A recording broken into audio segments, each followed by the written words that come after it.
Okay, so yeah, let's chat about the fifth story. Now, I listened to your track with Zion, and I must say, those who know me and you know me, I'm a very, very emotional person. Only ever loved you. But I only ever loved you,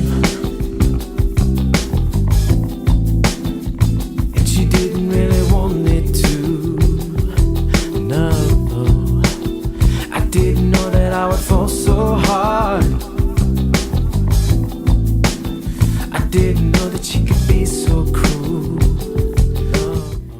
One of the things that I can say is I feel like you and Zion in this track are like two men who were like, you met up and you're like, yo man, I'm just going through something so hard, and he's like, me too dog, and then you recorded this track and you were going through the same emotion at the same time. Like I feel like you were emotionally in sync. How did you get that exact correct chemistry to the point that your vocals, at some point I couldn't tell who was singing when, but because I know your voices so well, I knew who was singing. Yeah. But for those that don't know you that well, Okay. might be fooled. But that's how. No, look, I had to tell my mom who was who because she was confused. But That was that's very how funny. brilliantly you got it. That's how brilliant. It's beautiful. I mean, the chord progressions, the wow. Okay, well, background on the song. 2010 when I retired, I thought, well, you know what, I'm going to take up guitar. A lot of things were changing in my life. I shaved my hair off even. I was like, I'm sure there's pictures online. And guitar sounds like an angry instrument. You know, so not that I was playing it like that. I was like, ka-ching, arpeggios, all those pretty things. Yes. I'm still not a great guitarist, but what started happening is naturally. I started composing songs almost instantaneously Yeah. on the instrument. And one of the first songs that I composed on guitar was Only Ever Loved You. So, and I can tell you now, those chords sound really different on guitar because, of course, on the track it's keyboards. Yes. You know, but when I wrote it, it almost had like a Spanish kind of vibe to it. You know, and that's actually where my headspace was at. But the first line kind of explained the whole song. A really traumatic thing happened to me, and just like that, I mean, I got back to Joburg, got into my home, picked up the guitar, and the first line I wrote was "Got a heavy heart," and that's essentially what the song is. It's a heavy heart song, and it lay around for a while, like many songs. Incomplete. And my manager, Cherie O'Brien, she's quite good friends with Simon. And you know, she listened to the song. I played her the song, and she was like, "Why don't you put Simon on this?" I'm always a bit like, This is a weird duet. It's just always weird in your brain. You're like, and it's a very personal song. Yeah. I actually had written a second verse, Yeah. but it was bad. It just was a bad second verse, you know. So she was like, just you can get him to go to, you know, write something on the second verse. And she said, you know, you even say in your first line, you've got a heavy heart. So why don't we then divide the song up by your heavy heart story, which is your first verse? Yeah. The chorus is kind of generic, that I only ever loved you. Yes. And then ask him to write his heavy heart story, Yes. which is what we did. You know, we brought him in, played him the song, Yeah. and we said, "So man, if you've got a story," and he was like, "I've got a story." Oh my gosh. You know, So I was you right. know, bang on the money, and we let him do his thing. And what I love about the verses when I listen back, because obviously you're always in competition with everybody, and Zion's a very soulful vocalist, so you know, for me, I'm like,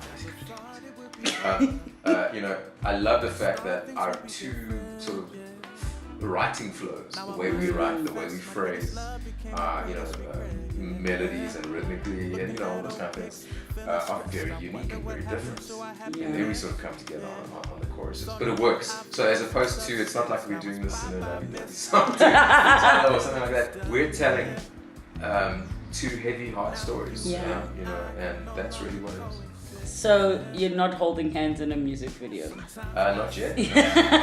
No, it's such a beautiful song. I mean, I had to. Obviously, for me, it's difficult to listen as just a listener, Yeah. and then to be more musical about it. But to get moved emotionally and to get moved by the lyrics. But to me, I was really like, oh my gosh, these are two guys that were like, dude, this chick fucked me up. Me too, yo. Oh my god, she fucked me up bad too. That for me was literally when I was listening to the song. Well, maybe that's a nice concept for the music video. Is what, holding hands? No, but it really can be. Is two guys sitting in a dark, smoky room across a table, and because we girls cry to each other and guys never share their feelings, but you guys got to do it in a song. You know, like a bar table, at the pub. You know what I mean? At the pub. With the beer. We'll see. But it's beautiful. I was, for me, that's my favorite of the EP. I think it's emotive and it makes sense to me now when you tell me when you wrote it, because I know you did not write it this year or last year. No. I know you did not. Good times. Good times. Okay. Now let's speak about your collaboration with Proverb. I understand how it happened. Talk to me about the song, how it came about, and All Falls Down. Well, All Falls Down, in a way, then was also the catalyst to this new music. Yeah. Okay, when I decided that I was quitting or retiring as an artist, Yeah. even before that, I would always get sent lots of beats from lots of producers out there. And I'm sure it happens to all these big house vocalists or artists out there. And one guy that I did some work with named DJ Kuchi from Botswana, he sent me a beat a while back, which I liked. I thought he's really good, and we released that song out at some point, and then of course later on he sent me this other beat, and I wrote All Falls Down with actually the guy who kind of discovered me and put me in the music industry. His name's Kaz Abrams. And we wrote it kind of again based on these heavy experiences that I had just had. And he was going through some tough times or whatever. So we wrote the song All Falls Down. Not the happiest song in the world, but hey. But there was nothing I could do with it. It was a house track, and I wasn't going to release it. I was not going to release house music, and I wasn't going to release anything. So actually, I was trying to find something to sing. Yeah. Then the Idols thing happened in 2013. And they wanted me to perform on I think it was the penultimate show, just before the finale. And they wanted me to do a track with Proverb. I didn't have anything. In actual fact, the song Dreamer that I did many years ago was originally a Proverb track called Lullaby. Yeah. And then he sort of parted ways with that producer and that never happened. So in a way, I kind of felt guilty that I felt like I owed Proverb the track. Yes. So in a way, this was karma. Many years later, we're talking almost a decade later. Yeah. So, I sort of, I was listening to All Falls Down, and Kaz was listening to me. Was like, he had heard me mentioning it. He's like, why don't you put Proverb on this track? I was like, Proverb on a sort of house dance track, really? I was like, so all of a sudden, went off, recorded the vocals for the track, laid Proverb's vocals on, just so Gavin Ratton, the director of Idols, could have an idea of how it sounds. Yeah. He liked it. When it all falls down, I'm an all falls now. Groping and hoping I won't fall out. Choking, I'm broken, I'm open around with it spoken, but you put the phone call down. I tried to call you, denied it all. I saw you clip my wings, couldn't fly it all. See, this love is hard, I won't lie to y'all. Cause you struck my heart like a fireball. But I rise like a phoenix, with a brand new style like a remix. Has a brand new sign, cause I need it. I got a brand new smile, you can see it, yes. So you don't wanna blend it now. And you probably wonder how. So I'ma put your number down, cause what goes around comes around. Percussionist guys, these drummers called First Project. So it was a really cool sort of conceptual performance for Idols that looked amazing. And then sort of a few days before that the Idols episode aired, I can't remember if it was live, I think it was pre-recorded at that point. My manager was like, why don't you release the track? You've got the vocals. So you might as well. Proverb recorded recorded the vocals, why don't you release it? So we loosely did this sort of free download of the track as it aired on Idols, and I had this amazing response. I think it was trending worldwide. And it only made sense because I mean it was already on Idols, which is a massive show that everybody's watching. Yeah. So are you happy with how it came about? Like the universe just... Oh, super happy. It just... yeah, you're right. So House is following you. I think you must just embrace House. Maybe, but look, at least the track didn't... It wasn't... How can I say it? It was sort of an organic way that it came together, if that makes sense. Yes. It wasn't forced. Some pretentious forced thing where it's like, I'm a house artist now, the South Africa loves house music, I must make house music. Yes. It just happened, which is cool, and I like that, and it was a genuine experience. Because I think it's odd. I think the genre of house music just comes easily to you to write as well. I mean, the most recent house dance product that I heard of yours was what you wrote for Wonder Baloy on Love and Life.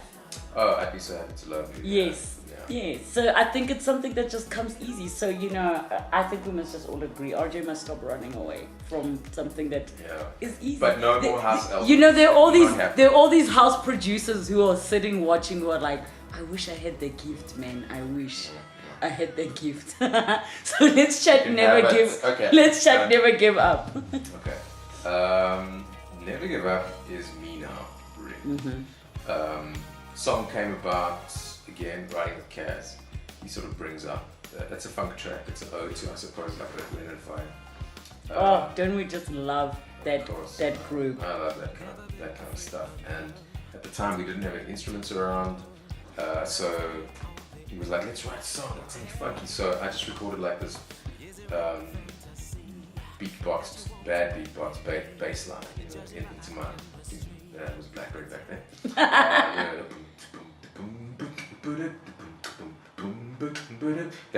That was like this little bass groove that I sort of beatboxed, and then we wrote around that.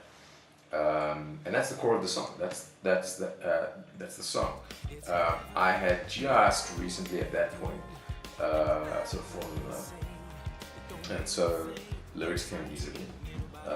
And it's a happy song. It's me kind of celebrating this new state of mind that I'm in. And just maybe someone can use it at their wedding. But it's a funky song, but it's a really happy song. I kind of feel like in a way it's me just celebrating this great opportunity to actually just be in love and free and happy about life for a change. And that is so good to hear. All right, and So High? So High is a similar thing. So it was also this new sort of era. It's interesting how So High came about. There's a singer named Can Skylark from Cape Town, and I think if I'm correct, I think All Falls Down or something. One of these songs was playing on a chart in Cape Town, and she just happened to be sort of second. I mean, either in front or behind me in the chart, and someone tweeted at 32, RJ Benjamin, at 31, Can Skylark. And then she retweeted that, and then I don't know how it happened, we sort of had a bit of a Twitter conversation where she was like, I love your music, can I ever work with you sometime? And I was like, just hold on. So, at that stage I went to a website, to see one, how legitimate she is as an artist, and what her music sounds like. And nice website, but musically speaking, it kind of sounded like the music I was creating in the beginning of my career. All the music of who I am. Yeah. Had like this very funk influenced kind of vibe, nice live band playing stuff. I thought, okay, cool, let's do it. And she's a nice singer. Yeah. So I said to her, okay, let's do it, but you're gonna have to come up to Joburg because I'm very busy at the moment working on TV. It was 2013. So she came over, and I was recently a very happy man. And in love and the whole vibe, she was sort of in a good place, and we wrote about my experience. It's really, I suppose, my experience of how I met the woman that I'm currently with. And so, it's just another happy song. Have you ever been so high? It's not drugs, okay? You can how can I say, decipher the lyrics. Could it sound like it's about drugs though? Well, it's just the have you ever been so high, so high? You know, it's called So High. Yeah. So high. So I suppose, being high, relates to something else. But for me, if you listen to the lyrics, you'll know, okay, he's talking about being high on love. Yeah. So. It could be high on life, man. Fine, those two things, not the other stuff. Not the other stuff. It's a super happy song. It's a super fun, I think, funky song, and again, kind of represents where I am right now. Okay, and nobody else. Well, Nobody Else is it's a strange song because I wrote it a long time ago when I was not happy and I was sort of begging for someone back kind of situation. And I never used the song. It was promised to somebody else, as far as artists go, who never released. And I just remember them trying to interpret the song. They didn't know the context of the song when they recorded their version. And their version was super happy.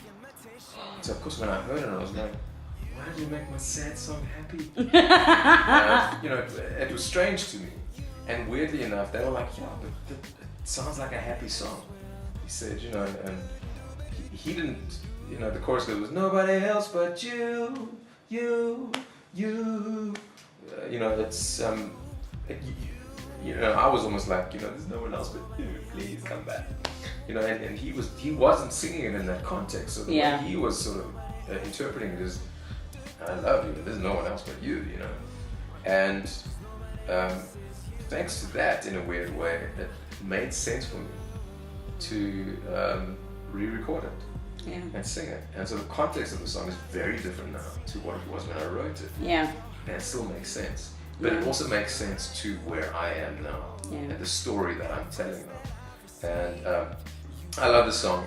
I think for me, it ties so interestingly to my early work on who I am. And I feel like I've gone full circle. I feel I've come full circle. And it's weird. Like if I play my cover of Wonderwall. Today is gonna be the day that they're gonna throw it back to you. And then play Nobody Else. Together we'll make it through. There's nobody else but you. You would think that they were written at the same time or recorded for the same album. And that's cool because I know a big part of me coming back now, I want to go full circle. I wanted to pay homage, so to speak, to my initial music. I mean, did you not just pass your decade in the industry like 2 years ago? So that's right, yeah. It does make sense that it would sound similar and, the fifth story is happening now. 2015, so the 5 and the 5. I think it's a beautiful time. So the timing is quite right in that it's all happy. And I like the fact, that the EP is coming out with the full circle, but it's still got a bit of stories from when you were in a dark place, but also in a happy time. Because I think it would be weird if the whole album was just happy. Yeah. Especially for me, I'd just be like, who's this guy? What did you do with RJ? Yeah, especially considering that I would say 80% of my music is not happy. Which is beautiful though. Well, it's sad moving. Songs are a necessary evil, possibly, or good. I don't know what you want to call it for any artist. So I mean, plus I suppose every story needs to have its light and shade. So yeah. So what would you say, for those that haven't listened to the album, that haven't bought the EP, what can they expect from this? Well, I think it's just one, it's a different RJ than 12 years ago. I'm obviously a lot older now, and I feel like I need to make music that represents my age. Having said that, when I started making music 12 years ago, people said you were trying to make music that old people make. So, but I really feel like this body of work kind of represents where I am now, and that's what albums should really and be doing. Who I am. I suppose. And I definitely didn't know who I was when I did Who I Am, which is bizarre. But I think as human beings, you kind of want people to know where you are at a specific point in your life, and that's what albums should represent. And I feel like right now this absolutely represents that. And I just feel like I'm being authentically me. And I think that's only fair for listeners, you know, who don't want you to lie to them. Yeah, and I mean, can we expect to see more of you out there performing now? I hope so. I do need a bit of practice. So, I mean, I know you sometimes hook up gigs and stuff like that. So, you know, I might need your help there. Yeah, we'll see. I certainly think that I want to get out there and perform again. You know, if I can kidnap Chad, for example, from Strip Down and MD for. We will kidnap Fantastic. Chad from Strip Down. I'm going to need his help. But certainly, yeah, I think I want to get out there again. I want to start performing again. Yeah. You know, try and show some of those idols kids that I can also do. Yes, and I think it's only fair, you know, for the viewers and the listeners out there, that RJ just gives us a little piece, a little a cappella something, you know, just from the album, the EP. You know, Okay, just what would you say, something that could just give us a little piece? Okay, putting me on the spot, Sean. Okay, I'll give you the chorus of Only Ever Loved You. Is that cool? Yes, it's perfect. Okay. That I only ever loved you. And you didn't really want me to. No. I didn't know that I would fall so hard. I didn't know that you could be so cruel. Yeah. Is that fine? That is perfect. Oh my word. I'm so happy that we did this. RJ Benjamin, the ever so amazing musical maestro, musical director, vocal coach, teacher, mentor, lecturer, but most importantly, out of retirement recording artist and performer that you will be seeing out there. Please do go out and buy his album, The Fifth Story. Amazing tracks, collaborations with Proverb Am, with Zion, but also some of his amazing Just to quickly bodies of work. end it off. So at the moment it's the EP, which is 5 The EP, yes, the 5-track EP. The album will be out on the 5th of the 5th, 2015. The 5th of the 5th, 2015. So yes, the magical number 5, that is the fifth story. RJ Benjamin, make sure you go out and support local music and the amazing body of work that is Mr. Roy Benjamin.